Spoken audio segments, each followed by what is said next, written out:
ఇంట్లో నుంచి బయటకొచ్చాడు కదా, రాకుండా ఇక నేను చూసుకుంటాను. నువ్వు ధైర్యంగా గుడికెళ్ళు.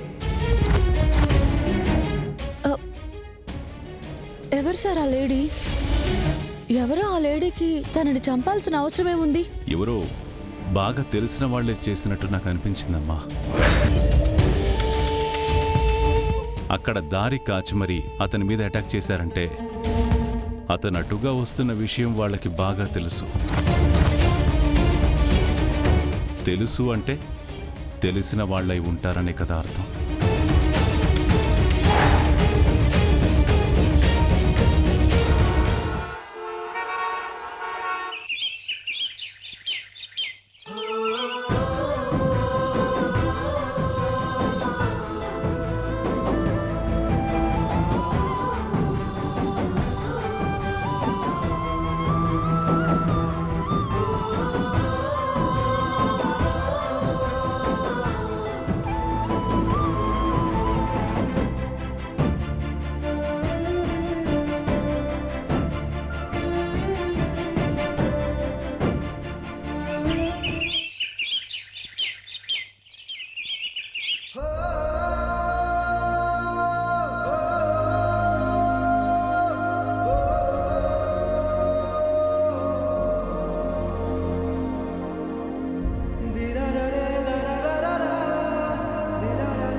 అయినా ఎవరు చెరువు మీద హత్యా ప్రయత్నం చేసుంటారు?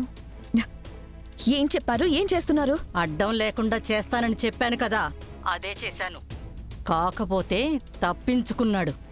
అడ్డం లేకుండా చేయడం అంటే ప్రాణాలు తీయడమా? తనని చంపమని నీకెవరు చెప్పారు? తన చావు నేనేమైనా కోరుకున్నానా? మీ అన్నని చంపినాడు వాడు, నా బిడ్డని చంపాడు వాడు. వాడి చావు నీకు అవసరం లేదా? ఒకళ్ళకిద్దరిని చంపి వాడు మాత్రం హాయిగా తిరుగుతుంటే చూస్తూ ఊరుకుందామా? చంపాలనుకుంటే ఇప్పుడు కాదు, ఎప్పుడో చంపేదాన్ని. నాకు కావాల్సింది వాడి చావు కాదు. మరి కార్తీక్కి దూరమై, మా అన్నయ్యకి దూరమై మనం ఎంత బాధపడుతున్నామో వాడికి కూడా అర్థం కావాలి. రోజు చస్తూ బ్రతకాలి. అది నాకు కావాల్సిందే. అంతేకాని ఒకేసారి చంపి పైకి పంపించడం కాదు. పిచ్చిదానా, అలా అనుకుంటే వాణ్ణి నువ్వు ఎప్పటికీ ఏమీ చేయలేవు. చావుకి చావే సమాధానం. వద్దు, హత్యలు చేసి హంతకురాలు అవ్వాలని నాకు లేదు.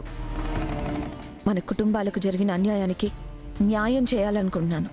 అన్యాయంగా ఇద్దరి ప్రాణాలు తీసిన వాడికి ఈ ఇంట్లో నిలువ నీడ లేకుండా చేయాలనుకుంటున్నాను.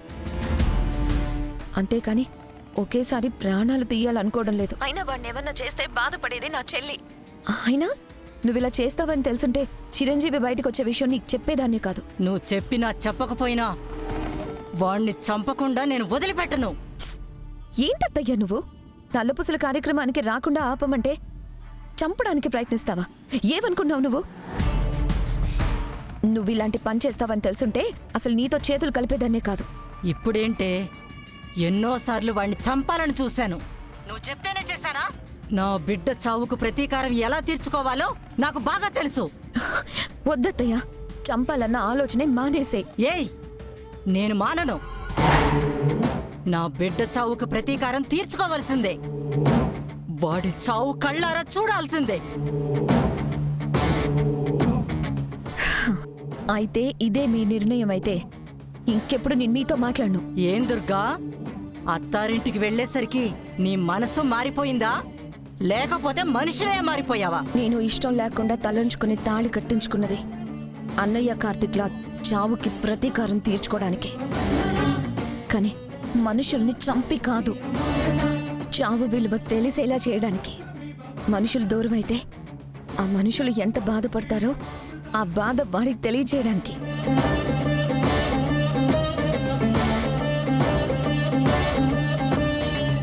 పెద్దదాన్ని అయ్యుండి చావుకి చావే ప్రతీకారం అన్నట్టు మాట్లాడుతుంటే నాకే బాధగా ఉందత్తయ్య. నీ మనసులో నుంచి ఇలాంటి ఆలోచన తీసేసే. వద్దు, నా మాట విను.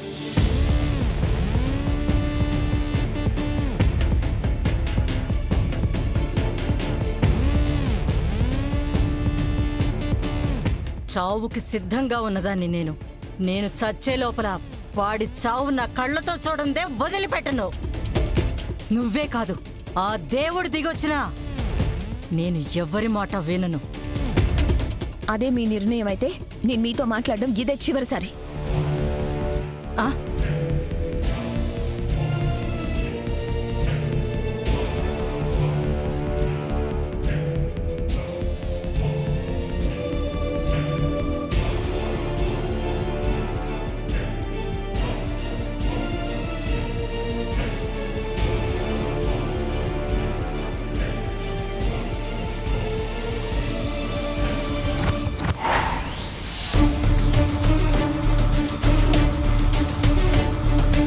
అత్తయ్యతో మాట్లాడిందంటే దీని వెనక అత్తయ్య అక్క కూడా ఉన్నారా?